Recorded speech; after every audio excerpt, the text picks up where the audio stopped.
Hi, I'm here with Bob and Carl. I keep on hearing that you guys have something to do with Watergate. What is that? We were the reporters. As Professor Mike Schutzen of Columbia puts it, the Washington Post coverage of Watergate altered the map of political journalism and led to the renewal and reinvigoration of muckraking. Indeed, there had been investigative reporting in the early part of the 20th century, but it had largely gone dormant for some 7 decades.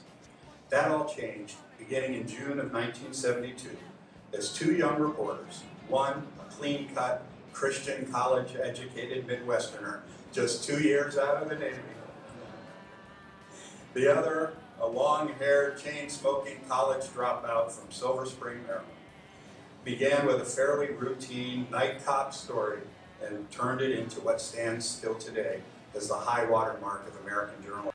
Woodward and Bernstein are most famous for their reporting on the Watergate scandal during the 1970s, and their work has been called maybe the single greatest reporting effort of all time by the New York Times.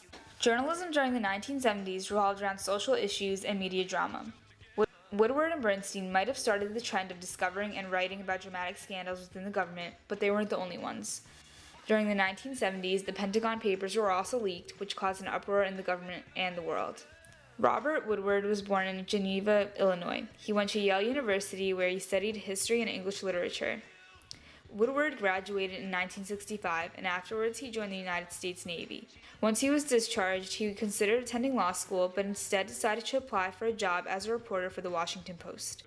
After a 2-week trial, he was not hired because of his lack of journalistic experience. Woodward was hired a year later by the Washington Post after he acquired some journalistic experience working for a smaller weekly newspaper.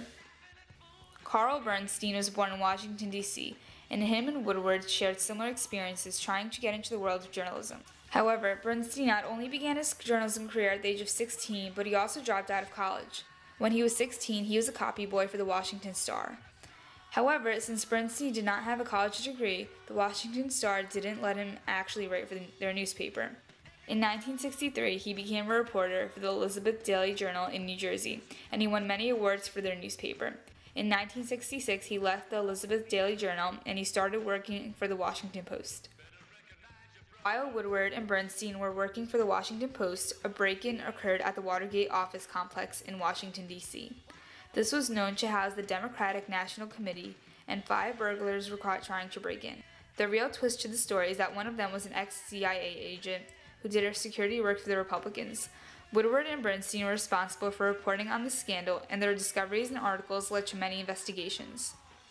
One such investigation was on Richard Nixon, the president at the time. Their discoveries showed that Nixon had people break into the headquarters of the Democratic National Committee in order to ensure that he was reelected. Because of the evidence that led back to him, he resigned in order to avoid impeachment. Since the Watergate scandal, Woodward has written 16 nonfiction books, 12 of which have been #1 national bestsellers. Him and Bernstein also co-wrote several books together. Woodward has won nearly every American Journalism Award, including the Pulitzer Prize for his work with Bernstein on the Watergate scandal. He was also the Post's main reporter during the September 11th terrorist attacks. He has been called the best pure reporter of his generation, perhaps ever, and the most celebrated journalist of our age. Bernstein's journalism career didn't end after Watergate either.